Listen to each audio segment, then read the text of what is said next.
Halo teman-teman, kembali lagi bersama Yandi Fernida di channel Fernida Developer. Kali ini saya akan menyampaikan cara membuat game 2 dimensi platformer di dalam aplikasi Unity. Nah, di video bagian satu ini kita akan membahas bagian gerakan si karakter, animasi, dan juga agar si karakter bisa menghadap ke kanan dan ke kiri. Seperti di contoh ini kalian bisa lihat. Coba play. Nah, kalian bisa lihat si karakternya bergerak ke kanan ke kiri dan juga terdapat animasi di dalam karakternya, serta si karakter bisa menghadap ke kanan dan ke kiri. Nah, itu yang kita akan bahas di video bagian satu ini. Oke. Nah, pertama-tama kalian buat dulu folder-folder seperti ini untuk memisahkan agar rapi, agar kalian nanti mencari animasi, fisik 2D, sprites, cell map itu kalian mudah untuk menemukannya. Nah, sekarang kita akan membahas bagian script, maka kalian harus membuat folder script dulu ya. Nah, kita buka scriptnya, terus di sini ada general, kita buka general, dan di sini ada script movement. Kalian buat dengan klik kanan create script, kemudian beri nama movement. Kita buka scriptnya. Nah, ini adalah script untuk si player bagian gerakannya. Nah, di sini terdapat public float speed, variable speed, kemudian jump force, variable jump force, variable rigid body. Nah, variabel rigid body ini adalah untuk fisik si playernya. Jadi, agar si player mempunyai gravitasi, mempunyai keberatan, dan lain-lain. Kemudian, ada animator. Nah, animator ini adalah animasi untuk si player. Agar si player mempunyai animasi. Kemudian, sprite render. Nah, variabel ini digunakan untuk agar si player ini bisa menghadap ke kiri dan ke kanan, atau ke kanan dan ke kiri. Untuk fungsi variabel sprite renderer kita gunakan dengan codingan ini. Nah, agar bisa menghadap ke kanan dan ke kiri. Kita dari sini dulu, dari private void start.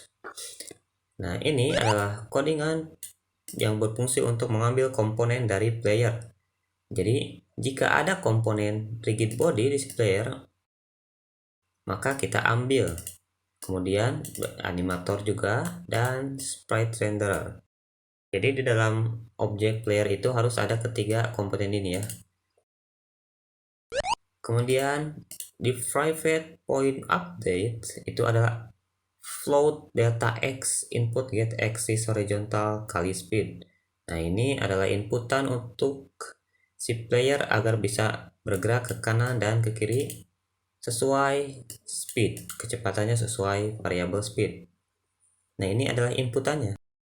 Sedangkan ini adalah penggerak si playernya. Jadi kita isi rb.velocity new vector 2. Nah, ini bagian delta x, yaitu gerakan ke kanan dan ke kiri. Nah, ini nanti rb velocity y itu akan digunakan untuk si player agar bisa melompat. Kemudian ada animasi. Ini variabel animator digunakan untuk si player agar ada animasinya.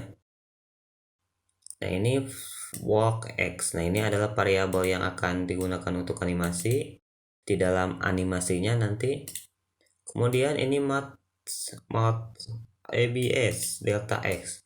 Nah, mat abs delta x kan nanti di dalam animasi itu ada variabel ya. Jika variabelnya 0, maka si player animasinya idle. Tetapi jika variabel wall x-nya 1, maka si player berjalan. Jadi, saya menggunakan mat abs ini agar nanti ketika kalian menginput ke kiri atau ke kanan, maka hasilnya akan 1. Tidak ada negatif 1 gitu. Sedangkan kalau tidak memakai Mate FPS, maka ketika bergerak ke kiri, hasilnya akan negatif 1, maka si player tidak akan ada animasi berjalannya atau animasi walk. Itu kenapa saya memakai mode ABS. Jadi agar variabel walk S-nya 1 terus gitu. Kemudian dikali RB velocity magnitude. Nah, ini agar animasinya jadi saya memakai ini agar animasinya itu bisa berhenti. Jadi ketika si player menabrak benda atau tembok, kan otomatis si player tidak bergerak ya, maka animasinya juga tidak bergerak. Nah, jadi RB velocity ini adalah variabel si player bergerak atau tidak. Jadi bergeraknya itu bisa ke atas, ke bawah, ke kanan, dan ke kiri. Nah, ini codingan agar si player bisa menghadap ke kiri dan ke kanan. Nah, kalian bisa lihat di sprite renderer itu terdapat flip X. Flip X itu agar si player bisa menghadap ke kiri dan ke kanan. Nah, di dalam player kalian bisa lihat ada sprite renderer. Nah, di sini ada flip. Jadi ketika flipnya true, yang X, maka si player menghadap ke kiri.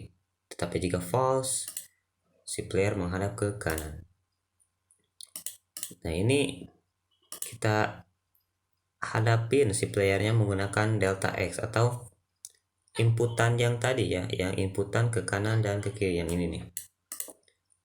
Jadi jika delta X atau kalian menginput karakternya ke kiri, maka sprite renderer flip X true, berarti si player menghadap ke kiri, sedangkan yang ini sebaliknya. Oke, seperti itu codingannya. Nah, kemudian di dalam player kita tambahkan komponen sprite renderer, rigid body, capsule collider, 2D, movement, dan animator. Nah, sprite renderer kalian sesuaikan dengan sprite yang kalian punya. Kemudian rigid body 2D. Nah, di dalam rigid body 2D di sini ada beberapa variabel. Nah, yang saya ubah yaitu variabel linear, gravity scale, collision detection, dan constraint yang bagian freeze rotation. Nah, linear drag saya isi dengan 2, gravity scale saya isi dengan 9,8, yaitu gravitasi asli di dunia ini guys. Kemudian collision detection, nah ini continuous agar si playernya nanti ketika lompat itu tidak bouncing ke bawah. Kemudian di sini ada constraints. Nah, constraint ini saya freeze rotation Z. Jadi ketika bergerak nanti si playernya tidak bisa berputar ke kanan dan ke kiri atau rotasi Z. Kemudian ada capsule collider. Nah, capsule collider ini materialnya saya isi dengan physics 2D. Nah, physics 2D ini saya buat dulu dengan klik kanan, create, dan physics material 2D. Nah, setelah itu kalian klik physics 2D-nya, kemudian frictionnya kalian ubah menjadi 0. Nah, ini frictionnya asalnya tadi 0,4, kemudian saya ubah menjadi 0 agar si playernya itu tidak stuck dengan wall. Ini ukuran capsule collidernya sesuaikan dengan size kalian atau dengan size sprite-nya. Kemudian di dalam movement, nah di sini terdapat 2 variabel yang bisa diisi, yaitu ada speed dan jump force. Saya beri 7 speednya, kemudian jump force-nya 30. Kemudian di animator ini kalian buat animasinya ya. Nanti untuk animasi saya bahas lagi di video selanjutnya. Oke guys, mungkin segitu saja dari saya. Dan jika kalian suka dengan video ini, kalian jangan lupa subscribe, nyalakan notifikasinya agar kalian bisa mendapatkan info dari channel saya, oke? Dan jangan lupa like and share. Oke, bye bye.